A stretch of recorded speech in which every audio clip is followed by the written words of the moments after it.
India doesn't have a leverage over Israel. Israel doesn't have any leverage over Iran. India has a lot of goodwill. It's a good country to mediate. If you look at all kind of leaders in the Middle East, they're all asking India to play a bigger role. Global Eyes. Hello and welcome. We had originally planned to dedicate this episode to Israel's ongoing war in Gaza, but the implication of Israel's attack on Iran and Tehran's swift retaliation have sent shockwaves far beyond the Middle East. And today we will try to tie it all together and ask, how close is the Israel-India security relationship? And how is India balancing that with its close ties to Iran? That said, Gaza hasn't disappeared. Even if coverage has faded over the past week, the horror continues. Famine, destruction, displacement at what many human rights groups and legal experts have begun to call a genocide. Still, no end in sight. And with Trump and the US showing no urgency to pressure Israel, there's no clear sign today, when we are recording, Wednesday, 18th of June, if there's a shift in course. Yes, and the American support is a key issue in the two wars Israel is now conducting, and Trump was calling for Iran's unconditional surrender, and Netanyahu seems to be aspiring to get the same thing also from Hamas in Gaza, with no indication to any other exit strategies.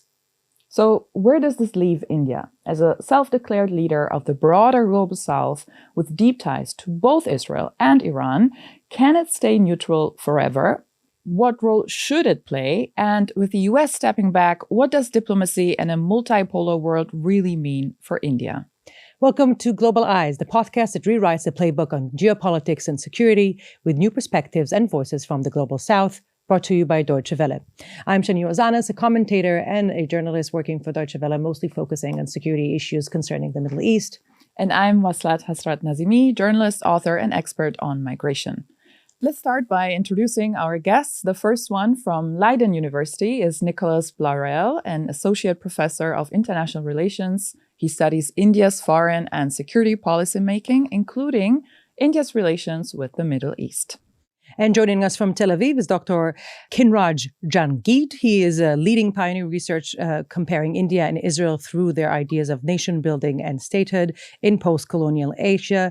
And Khinvraj, let's start with you now in Tel Aviv. Tell us, how are things looking there today? Israelis expected far worst from Iranian retaliation. And Israeli leaders, including Defense Minister Israel Katz, before Friday said that Israelis will have to be ready and pay unusual price this time. I think he was worried that Israelis are more habitual of receiving these rocket sirens and country-assembled rockets from Hamas, and they might not guess what can come from Iran. So I think country and the leadership was prepared for much worse. Thankfully for them, it didn't happen that way. At least not yet. At least not yet. True. I mean, when we look at the relationship between India and Israel, obviously they have a long-standing defense relationship, right? When it comes to drones or cybersecurity. But what else is there? What really connects these two countries? What binds these two countries together beyond their defense relations now, I consider those historical times when India and Israel really connected with each other, people to people and ideologically. Second, Israelis really travel a lot to India. So there is a lot more goodwill about India among the Israelis. It's a very culturally connected space between India and Israel. Currently, in the last 30, 40 years in India, we have seen a rise of nationalist, religious, political, missions. And that climate of right-wing nationalist religious parties like BJP have created a huge advocacy and a public activism among Indian people. So yes, you have another added actor now. And since India is under such a government, it has really strengthened this ideological affinity towards each other. Nicholas, would you agree? I mean, I think Khinvraj is talking about a very deep, very ideologically aligned connection, but it seems like also India manages to keep some distance, trying not to get too close to Israel in order not to jeopardize other strategic partners. Maybe what do you think? How would you analyze these ties? No, this is actually, it's a good point. I think Khinvraj was right to explain the recent push for kind of a more ideological rapprochement under the Bharatiya Janata Party, and especially since Modi became prime minister in 2014. But Prime Minister Modi came in 2014, and it took him 3 years to visit Israel, right? To travel to Tel Aviv. He first went to Tehran. He first went to Abu Dhabi. He went to Riyadh. So he visited a couple of other Middle Eastern states. And this is an important element also in India's outreach to the Middle East and to Israel and multiple partners in the region. It has all these different partnerships, right? It imports a lot of energy from the Gulf states. It also imports, it used to import a lot of also oil and gas from Iran, less so these days. And it also has developed strong strategic ties with a lot of the GCC states. There's the Saudi Arabia and UAE have become close economic trade partners. They invest a lot through their sovereign funds in India. And one last factor that is really important, Khinvraj was mentioning a bit Indian expatriates living in Israel, but there's a total of 9 million Indians living in the Middle East. And most of them are in the Gulf states as expatriate workers, working in notably UAE and Saudi Arabia. So India has to take into account all these interests when it's developing ties with Israel, with Saudi Arabia, with the UAE, and with Iran. But I think what I really still miss is how close they are ideologically, because on the one hand, you have the far-right government in Israel, and on the other hand, you have a far-right government in India, right? Maybe we can touch upon this a little bit more, because on the one hand, you have Zionism, and then you have Hindutva ideology. How close are they really? And maybe you can also explain to us what this exactly means. Nicolas, maybe you? Yeah, I'm happy to start, but I'm sure Khinvraj can jump in. I mean, it's an old fascination. Right? You mentioned Hindutva. Hindutva was created in the 1930s, right? This religious inspired by European fascism. Inspired, yes. So this is actually the difficult squaring, right? In the early ideologues of the RSS Hindutva movement, which is an important organization within the BJP. The Bharatiya Janata ecosystem, the initial ideologues, Golwalkar and Savarkar, were fascinated both by Zionism, to some degree by Nazism. So there was this interesting contradiction. I think it used mainly it was a bit of an instrumental, I think, fascination and emulation from both systems. But if after 1947, you have a strong fascination with Zionism that is expressed by these ideologues early on. On the question of Zionism and Hindutva, Zionism did not emerge from any ideology for the sake. Zionism emerged from the historical exclusion and the violence against Jews. If there was an ideological apparatus to it, it was socialism. The early Israeli leaders were socialist, and that's the reason India and Israel had very deep relations in the 1950s. So I think that a lot of history of India-Israel relations is not known yet. And people tend to think that, oh, these nations have now come ideologically together. But in the 1950s, they were also ideologically close to each other and together in the 50s and in the 60s, when both these countries were deeply socialist and secular. But I mean, I don't see a contradiction there, Khinvraj, because even if you look at Islamist ideologies, many have resulted from an urge to fight against colonialism, and same in India as well, right? So we have one thing that's where the ideology originates from, and then you look at how it's playing out right now, right? Yes, that's very true. The case of Algeria can be compared with India, Israel, and three of them in a comparative perspective. Maybe Nicolas, you? When they came in power in the late 90s and again in 2014 with Modi, basically tried to elevate and make the relationship with Israel more public and embrace maybe more the ideological links with Likud and Netanyahu more than before. Yeah. Does this mean, would it be a fair characterization to say that India has abandoned the Palestinians? I mean, I'm happy to jump. Yes and no, I would answer. I mean, it's true that there's a slight tilt since Modi came to power with an impression that India is not as, and this has actually surprised a lot of people following the October 7 attack and the beginning of the Gaza operation, that India was not as vocal in its support of the Palestinian cause. It started abstaining on a couple UNGA resolutions, notably. But this was actually a misreading of India's evolving position, right? India had started already since 2014 to abstain on certain resolutions and to basically not take a systematic position. It would judge the resolutions on a case-by-case basis. That being said, the Modi government has pursued strong support of the towards humanitarian aid and aid directly to the Palestinian Authority.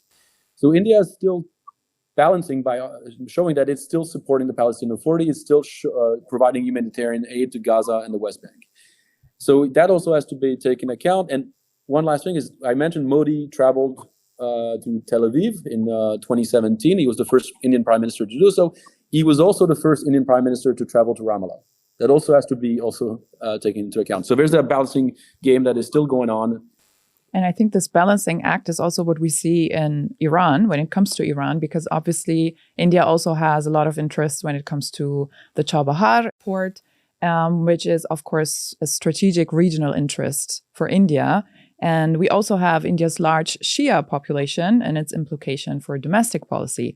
Khinvraj, when you look at the situation in Iran and the deep ties that Iran also has with India, I think when we prepared for this episode, we continuously were so fascinated how India still does this balancing act, and we were wondering how long they can still keep this up.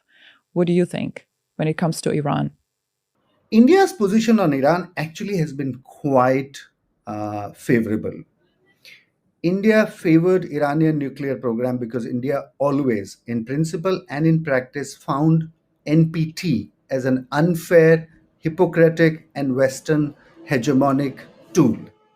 India opposed the Non-Proliferation Treaty in 1970. India went against all American sanctions and got itself nuclear. So, as an Indian, I actually relate with that history a lot because Iranian nuclear program as a sovereign will is actually legit, and India spoke the same way for Iran as it did for itself against the American and the Western countries' dictates. It's amazing the opposition of Iranian leaders to NPT and Indians has the same vocabulary. It's anti-American, anti-Western, third world. So this is important about India-Iran relations. Second, Iran is a non-aligned country. It's a full working member of the non-alignment movement. You give a lot of credit to the ideology behind those ideas and the deep, the way it deeply binds India with some of its choosing its strategic partners. But actually, what we're seeing that.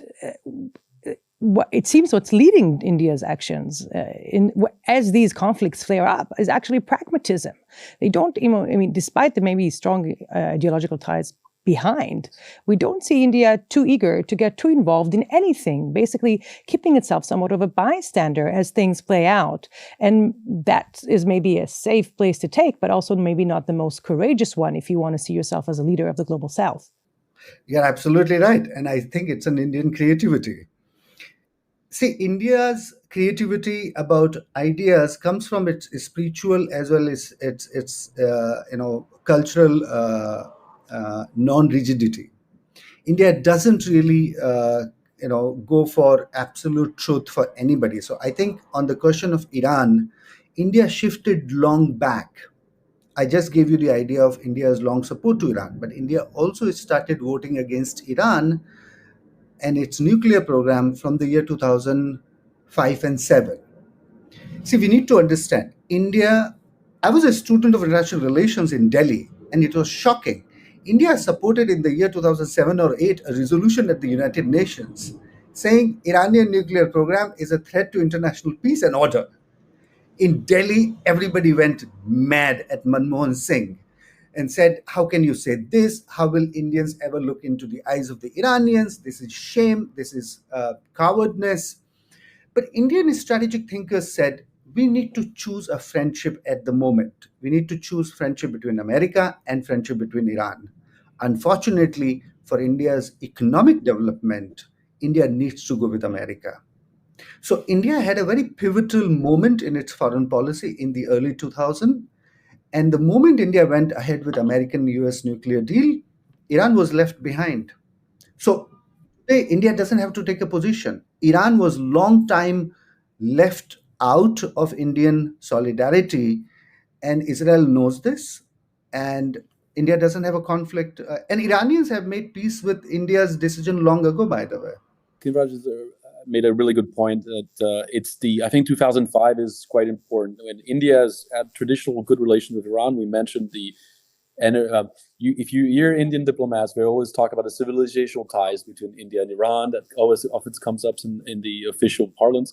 But I think there's also the point of energy. But in 2005, when India was negotiating Dr. Manmohan Singh as was the prime minister, and we had the Bush administration in DC. There was a negotiation about an important nuclear deal, which would help India getting out of what they called at the time the nuclear kind of apartheid, where they couldn't have access to any cooperation on civil nuclear energy. And basically, that came at the detriment of its support for Iran and its nuclear program. Basically, India started voting against Iran. And actually, India also supported. India usually doesn't follow any of the sanction regimes that the West or the US imposes on other players, but it's actually supported to some degree the sanction regime and downgraded its energy imports from Iran. It did get, and this is a negotiation that it had with the Biden and the Trump 1.0 and 2.0. We're still negotiating 2.0 negotiation. There's a derogation in the sanctions against Iran that India got. It's on the Chabahar port that you mentioned. India can still invest in Chabahar port and still has access to Chabahar port, and that's out of the sanction regime that the US is pressuring its allies and partners to impose on Iran. So there is a lot of pragmatism, as you initially mentioned. So I'm trying just to drill down at this specific moment in time, where we're seeing Israel attacking Iran, we're seeing where Israel is, with the conflict in Gaza. Where does it meet India? Where eventually, does it see it as a too risky situation that it could be losing too much? What's on the line for India to lose? Or on the other hand, are there any opportunities that India is missing out on here, maybe by becoming a mediator? Or, where does how much of this is occupying Delhi, and in which ways do you think they're seeing what is unfolding? I'd love the idea of mediation for India. Everybody gives it, but India doesn't take it. I'll give you an example to history, by the way. David Ben-Gurion, when Gamal Abdel Nasser was preparing to attack Israel with Soviet arms, David Ben-Gurion wrote a letter in 1963 to Prime Minister Nehru, and he was very fond of Nehru. He was very praising in Nehru. He loved Nehru. He did say to Kennedy that I admire this man. So he told Nehru, please mediate. Tell Nasser, because Nasser is such a good friend of yours. You can really prevail over him. India doesn't have leverage. Mediation doesn't come only because of goodwill. India doesn't have leverage. So India doesn't have a leverage over Israel. Israel doesn't have any leverage over Iran. India has a lot of goodwill. It's a good country to mediate, but it doesn't really have the pulls and the strings. But India's position about Israel is becoming uncomfortable.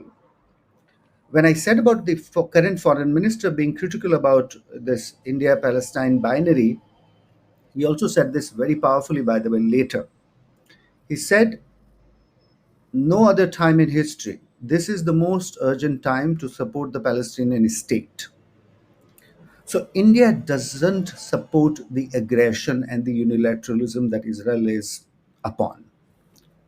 Second, two of the most important, and I would say most strategic creative programs of India, I2U2, India, Israel, and UAE and United States, and India, Middle East, Europe Economic Corridor, IMEC.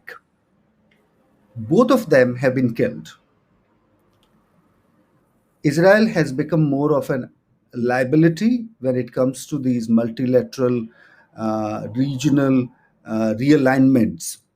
So I think there are criticisms by the Indian foreign minister. If we follow his statements after statements, he's really becoming critical. So Israel is in a way in a very sensitive spot. It cannot take India for granted. And India knows that it needs Israeli technology, but India also knows that for Israel, it is the biggest market. So the relationship is bilaterally, in a way, of mutual dependence when it comes to the trade and the defense aspect. But the future of their relations is extremely narrow. But can India still afford to stay on the sidelines? Because the 60s are over now. We have a new world order, which is playing out in the Middle East right now, which we're seeing right now. So can India still just stay neutral, or do they have to choose a side? Because they are a member of BRICS. They see themselves as the leader of the global South. They should be able to choose, right? Indian Prime Minister, after the first day, very proudly tweeted that Prime Minister Netanyahu has called me, he briefed me, and I appealed to him for a quick restoration of peace and stability in the region. 2 days after, SCO, the another multilateral organization, issued a condemnation of Israel, calling it an act of war, that this was a provocation and this was illegit and it should be taken to the United Nations. India, being member of the SCO, distanced itself from it. It said, we don't agree to this statement. This is unfair. And so I think India has very clearly taken position in favor of Israel on this matter. Listen, let's understand this. Iran isn't really fighting Israel now. They have been fighting since October 7, 2023.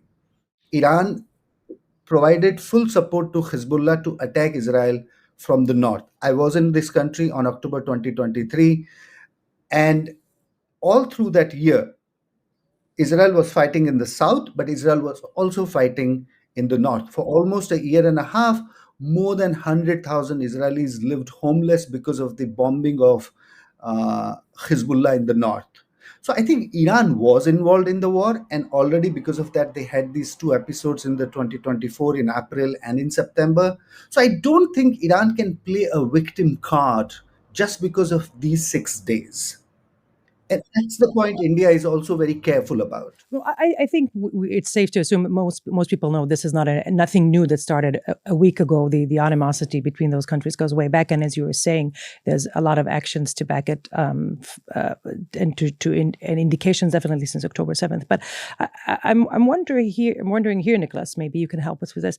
What could make India change calculus and push it to take any side, or find itself more active in trying to either bring things down or support any of the sides? Is there anything that could push India into that? Well, I started mentioning that India has a lot of interests in the region, right? So any escalation or conflict would be problematic. India's a trade connectivity interest. Still looking at one day establishing this IMEC, the India and Middle East Economic Corridor. It has an important population based in the Middle East, which could get caught in crossfire. So it's looking at, and that's one of the reasons it's being very careful. But as Khinvraj mentioned, with a slight tilt towards Israel, being a little bit more empathetic to Israeli security interest. I think that's put it at the loggerheads with its Shanghai Cooperation Organization partners and the rest of the global South. It's quite fascinating. Before October 7th, India was actually had very successfully put itself in the center of the global South kind of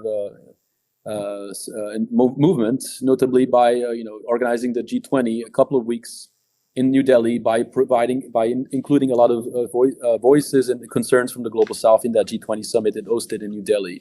It also had taken a position that was it's very criticized in the West, and especially in Western Europe, but it had not taken a strong side on the Russia-Ukraine conflict. But that actually was welcomed by a lot of actors in the global South, which felt that they were pressured to take a side in a drastic manner during that conflict. And India's was gave kind of a cover space, diplomatic space to do this. This was mentioned by some actors in the global South. Now, after October 7, India seemed to have slightly tilted towards Israel. It supported Israel. It was, Netanyahu mentioned how Prime Minister Modi was one of the first to call him right after the October 7 attack. So that was also perceived as taking a position that was more pro-Israel, which put it again in a problematic situation with other actors in the global south, which took obviously a more critical position of Israel, and especially the ongoing operations afterwards in Gaza. But India has to look at, in the follow-up of that, and answering your initial question, India has to look at China's investment and influence in the region. China has taken a very, and that was seen in the deliberation at the Shanghai Cooperation Organization. China has taken a very pro-Iran and anti-Israel position, and that's also during the Gaza operation has very strictly condemned Israel. India has to look at this because China and India are competing to be the voice of the global south, or to get the affinity to some degree of the global south, and both have important overlapping but also competing interests, economic energy interests in the region, and they're also competing for influence. So if India takes too much of a pro-Israel position, that could also hurt its interest and its influence that has been growing, for instance, in the GCC, right? India has been working more and more with Saudi Arabia and the UAE, but they both have also edged their bets and also increased relation with China. So that India-China rivalry dynamic has to be looked at and will influence to some degree India's positions in the future. To the point of being a mediator, I don't think so. I think Jay Shankar put it nicely once when he was traveling to Washington. And he said India, as Khinvraj mentioned, has goodwill among many of the Middle Eastern actors. So they can play a role of messenger. I think that's what they'll limit themselves to right now. Channel of communication that can be used between Israel and Iran. I mean, there are many channels of communication, but that wouldn't be one of them, rather than direct mediation between the conflicting sides. Why are we looking for a position from India? Isn't it better that India doesn't take a position? Isn't it better that the world doesn't take positions and work with? It's like a marriage. You really can't find a good and a bad shade to it. You have to work with what you got. So international politics and a war is usually a case like that. And I say this to many of my students. I think it's a very privileged position you are in to feel like there's no need to take a stand. I think if you ask Palestinians, for example, they are very much wishing for more and more nations out there to take a stand, and to take, of course, for them a stand that is pro-Palestinian, the way they frame it. And many can tell you, because of what we're seeing for the last 20 months in Gaza, that silence is a sort of compliance. And when we are looking now also, this is something we've debated here in this podcast a lot about the New World Order. We see, of course, the Americans have really shifted their interest in, under Trump, in being interested in being the global cop. And the question is, what kind of a world we're living in where there is no new global cop?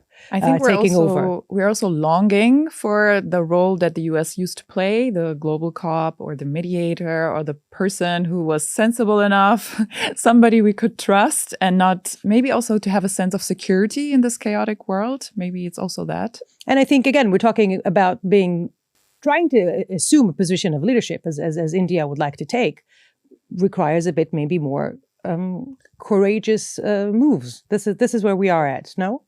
If I can beg your permission, I was talking more about Iran. All right. Yep. When it comes to Gaza, I completely agree with you. What's happening in Gaza doesn't, merit neutrality and balance, because this is truly a humanitarian crisis and tragedy. Just for the sake of balance, I say that on the case of Iran, if you ask Israel, the imminent threat that nuclear Iran is posing to the whole world is also something you cannot be bystander to, and you got to take a stand. We've seen, for example, the German chancellor saying this week that he feels that Israel is doing the dirty job for the whole world. Again, the wish for maybe taking a stand is maybe a wish for, I think, maybe braver diplomacy and maybe braver policy. Nicolas, maybe you want to have a last closing remark.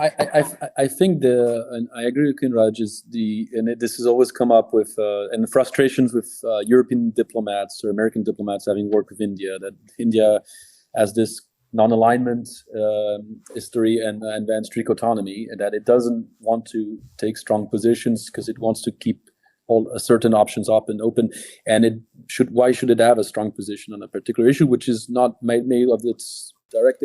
interest. But again, it's India. India has put itself to some degree in that position for two reasons. One is a very historical principled positions towards the Palestinian cause.